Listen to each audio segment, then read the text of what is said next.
Olha só o que diz aqui a Bíblia, você vai meditar comigo. 1 Crônicas, capítulo 21, a partir do primeiro versículo. Qual que é o título? O levantamento. O que é um censo? O que é um censo? No Brasil não faz o censo? O recenseador, ele bate de porta em porta. E quantas pessoas tem nessa casa? Quantas pessoas aqui estudam? Quantos aqui trabalham? Faz um monte de pergunta. Depois eles fazem o levantamento de tudo. Então é feito esse censo, trazendo as informações necessárias para a gente saber como é que está a situação de um país.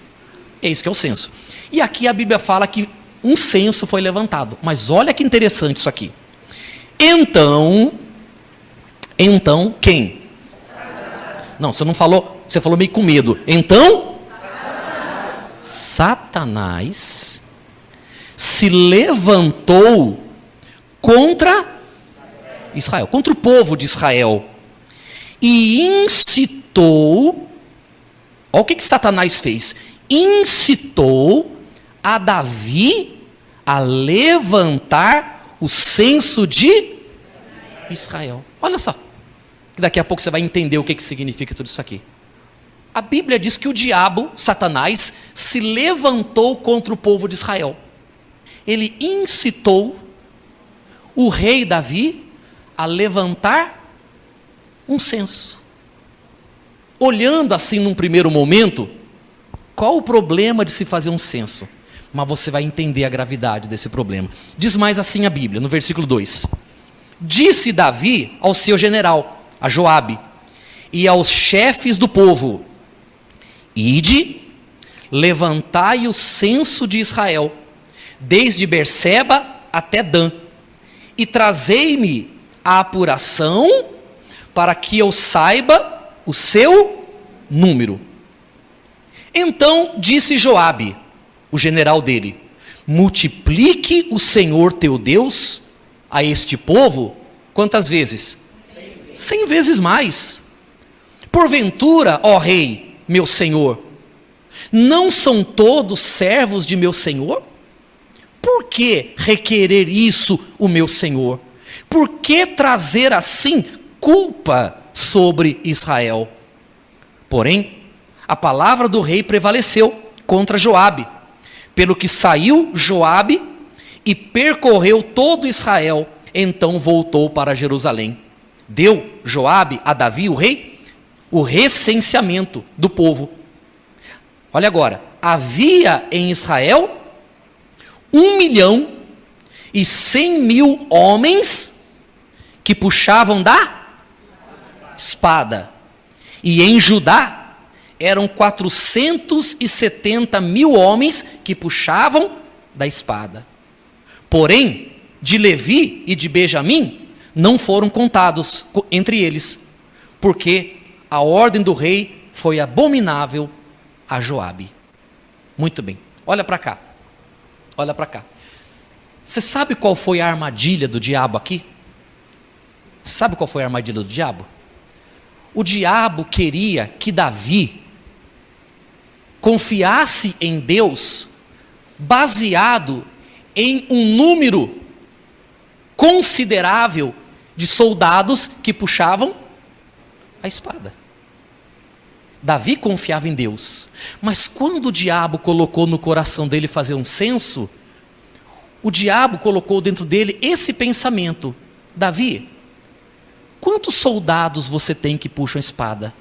Será que se você for enfrentar os teus inimigos, será que se você for à guerra, será que se você for enfrentar determinadas batalhas, será que você vai prevalecer? Você não sabe nem quantos homens você tem ao teu lado?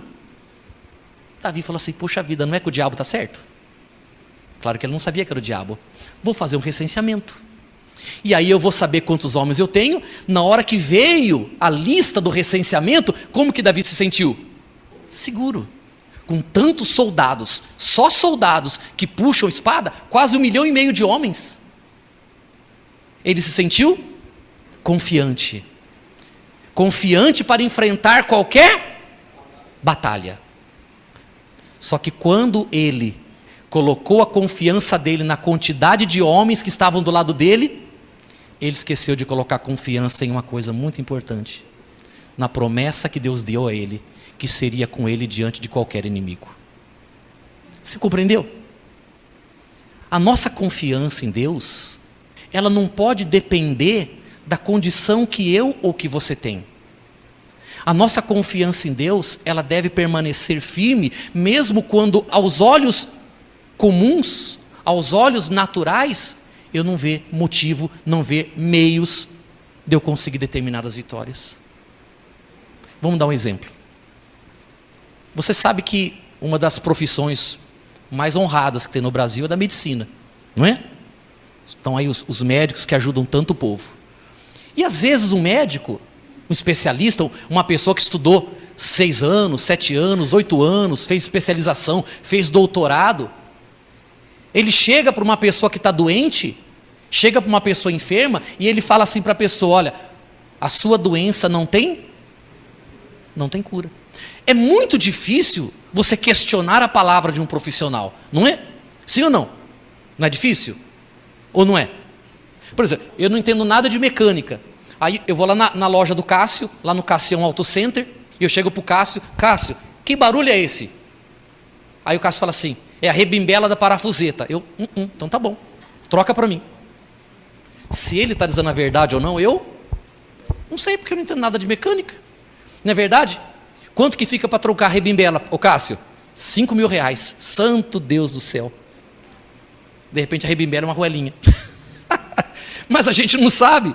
Como é ruim ser ignorante das coisas, não é verdade? Sim ou não? Então, quando você não entende, você fica na mão de quem entende. Quando você dá sorte de pegar um profissional honesto, como eu sei que é o caso do Cássio, você fica tranquilo. Mas e quando você cai na mão de um profissional que não vale nada? Que ele passa a perna em você? E quantos de nós aqui já não foi enganado também em algum momento da nossa vida, que você confiou, depois você descobriu que passaram a perna em você por falta de conhecimento? É ou não é verdade? Então, é difícil questionar, por exemplo, a palavra de um médico. Só que nós temos que entender uma coisa, pessoal. O médico falou. Independente do que o médico falou para mim, independente do que aquele profissional falou para mim, existe alguém maior que ele, que já falou alguma outra coisa para mim, que falou que se eu confiar nele, ele vai me dar vitória. Amém? Por que eu estou dizendo isso para você? Porque você é uma pessoa de fé. E eu sei que se você começa a sentir uma dor, aqui ou acolá, qualquer problema, você vai no médico, e deve ir, você deve ir no médico, os médicos estão aí para ajudar a gente, você vai lá no médico, e você vai confiante que não vai dar. A nossa primeira fé não é essa: eu vou lá, não vai dar nada.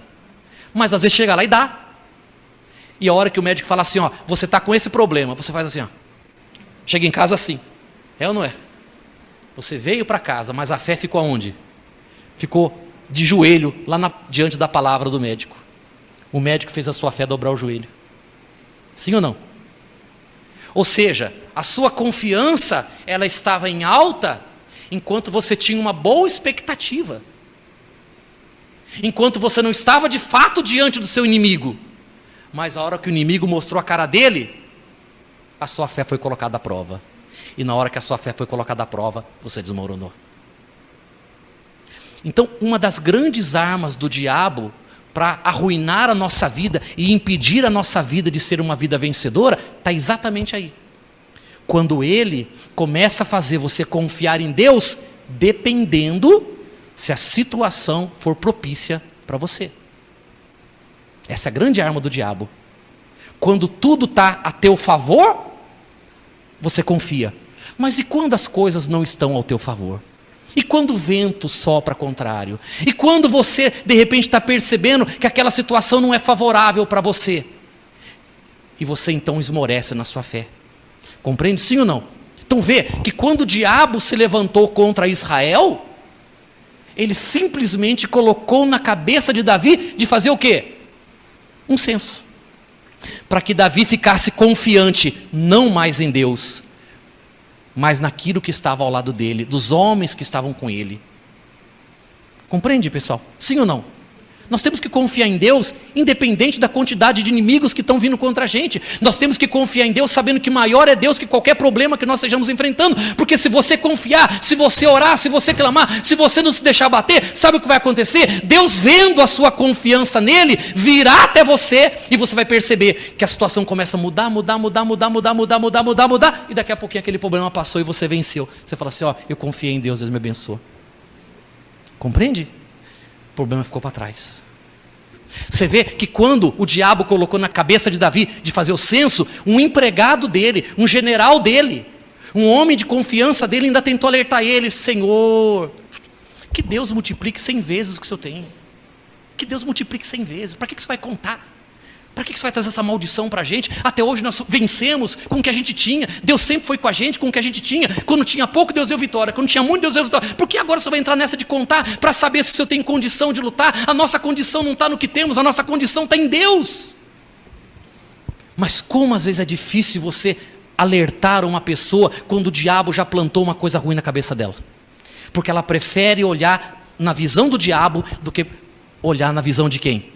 De Deus. Por quê? Porque na hora que você fala assim para ela: Deus vai te dar vitória, aí ela fala assim: pastor, mas é que o senhor também não está na minha pele. Senhora, Deus vai abençoar, senhora, Deus vai dar vitória. Pastor, o senhor fala assim porque para o senhor é fácil, não é o teu filho, não é tua filha, não é o teu marido, não é tua esposa, não é na porta do Senhor que o cobrador está batendo. Mas se eu for olhar por isso, então eu não posso mais orar. Se eu deixar de olhar para Deus para olhar para os seus argumentos que são reais, eu vou perder minha fé também. O segredo da fé é não olhar para a condição. O segredo da fé é olhar exclusivamente para quem? Para Deus. Deus vai dar vitória. Não deu certo para ninguém, mas para mim vai dar. Amém? Não deu certo para ninguém. Todo mundo que teve essa doença morreu, mas eu não vou morrer. Eu não vou morrer. Eu creio. Você compreende, pessoal?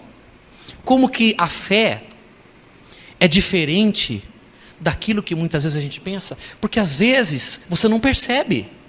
O diabo se levanta contra você, o diabo está sabendo o que Deus tem preparado para você, ele se levanta contra você, e ele se levanta não é colocando uma doença em você, uma miséria na sua vida não, ele se levanta te dando uma ideia. Fala assim: você vai ser muito abençoado. Se você fizer isso, você vai ter uma boa estrutura, aí você vai arrebentar. Aí você fala assim: é isso mesmo.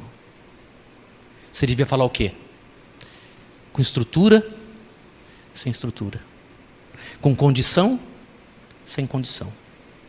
Com apoio, sem apoio. Com estudo, sem estudo. Deus vai me abençoar.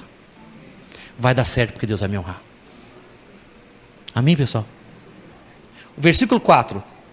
Porém a palavra do rei prevaleceu contra Joabe, pelo que saiu Joabe e percorreu Israel. Então voltou para Jerusalém. Deu Joabe a Davi o recenseamento do povo. Havia em Israel quanto? 1.100.000 homens que puxavam da espada, e em Judá eram 470.000 homens que puxavam da espada. Porém, de Levi e de Benjamim não foram contados entre eles, porque a ordem do rei foi abominável. Tudo isto desagradou a Deus, pelo que feriu a Israel. Então disse Davi a Deus: muito. Quando foi que ele pecou? Ele prostituiu aqui? Ele roubou? Ele matou? Quando foi que ele pecou? Quando ele deixou de confiar. Quando ele deixou de confiar em Deus para confiar na estrutura que ele tinha. Dentro dele, eu vou vencer ou não vou vencer, dependendo dos meus homens. E na verdade, Davi já era um vencedor. Era ou não era? E ele nunca olhou para a situação. Ele sempre olhou para Deus. E porque ele olhou sempre para Deus, Deus sempre deu vitória para ele. O dia que ele parou de olhar para Deus e começou a olhar para a condição dele, foi o dia que ele fracassou. Ele pecou e desagradou a Deus. E caiu muitos naquele dia em Israel. Então, versículo 8. Então disse Davi a Deus: muito pequei em fazer tal coisa. Porém agora peço-te que perdoes a iniquidade de teu servo, porque procedi muito loucamente. Vocês compreenderam, pessoal? Sim ou não? Então, você crê em Deus? Sim ou não? Você crê que Deus é com você? E você confia em Deus? Então Deus vai te abençoar. Agora, se você fica olhando para as situações, se você fica olhando ao teu redor, para você então crer que vai dar certo ou não vai dar certo, aí está o teu pecado, aí está o teu fracasso. Porque é exatamente nesse ponto que o diabo está trabalhando. Ele está fazendo você olhar para a tua condição, ele está fazendo você olhar para um monte de coisa e está tirando os teus olhos de quem? De Deus. Para a gente concluir, lembram Pedro? Quando Jesus veio por sobre o mar? À noite, um temporal, vento, e Pedro vê Jesus vindo por sobre as águas, olhando do barco, e Jesus fala assim: não temas, sou eu, mestre. Pedro falou assim: se tu és o mestre, manda que eu também ande. E Pedro saiu do barco e foi andando por sobre as águas, olhando para quem? Em Jesus. Os problemas estavam ali, a chuva estava ali, o vento estava ali, o temporal estava ali, estava tudo ali. Mas ele estava passando pelo meio do temporal. Só que ele cometeu um erro. Por alguns instantes, ele tirou os olhos de Jesus e começou a olhar ao redor. Na hora que ele olhou ao redor, ele afundou. Jesus correu, pegou ele e puxou ele de volta e colocou ele dentro do barco. E falou o que para ele? Homem de pequena fé, por que duvidastes? Quando foi que ele duvidou, pessoal? Quando foi que nasceu a dúvida no coração dele? Quando ele tirou os olhos de quem? E começou a olhar ao redor. Foi o mesmo erro de Davi. Só que aqui não fala que foi o diabo quem incitou ele. Mas você pode ter certeza que o diabo também estava por ali. Porque é sempre assim, o diabo para levar você ao fracasso, o diabo para tentar impedir você da sua vitória, o diabo para tentar impedir você de chegar onde você quer chegar, ele sempre vai fazer você olhar para o caráter da pessoa, né? Por exemplo, Deus vai transformar o seu marido, mas não ouviu um amém. Os maridos de vocês devem ser uma maravilha, espero que seja. Deus vai transformar o seu marido, Deus vai transformar a sua esposa. Ó, estão precisando muito de tratamento essas mulheres. Vamos orar mais pelas mulheres. Mas aí você na fé, o diabo chega e fala assim para você: mas do jeito que ele bebe? Mas do jeito que ele trata você? Ele não te dá um centavo, ele trabalha, troca as rodas do carro e não te dá um centavo para comprar pão. Aí o diabo já começa a convencer você o seguinte: eu creio em Deus, mas eu não sei se eu creio na mudança do meu marido não. Porque ele é muito difícil. Ô homenzinho ruim. É ou não é? Ô sujeitinho triste. Pão duro. Eu creio muito em Deus, mas não sei se a minha mulher vai mudar não. Parece um gato bravo. Ô mulherzinha difícil. Eu falo A, ela fala o abecedário todo. Brava. Nervosa. Gastona. Trabalha que nem um louco, ela gasta tudo no shopping. Está vendo por que as coisas não funcionam?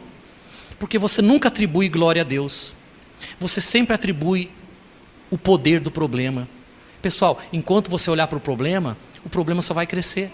Na hora que você parar de olhar para o problema, você passar a confiar em Deus, independente da situação que você está vivendo, simplesmente porque você confia nele, quando você mudar isso dentro de você, Deus vai dar vitória para você.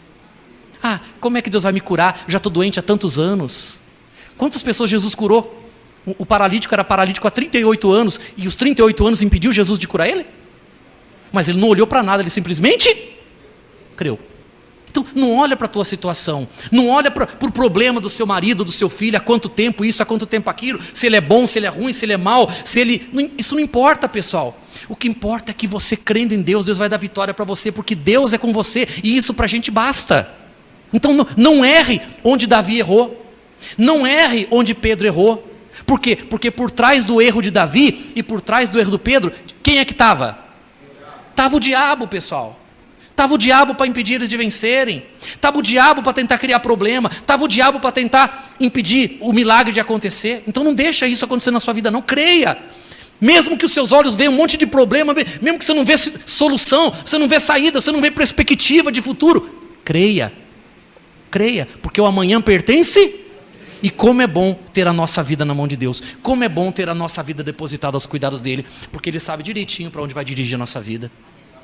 Mas não olha para a situação, olha para Deus. Confia nele. Amém? Amém? Vamos orar? Você tem o problema, mas Deus tem a solução.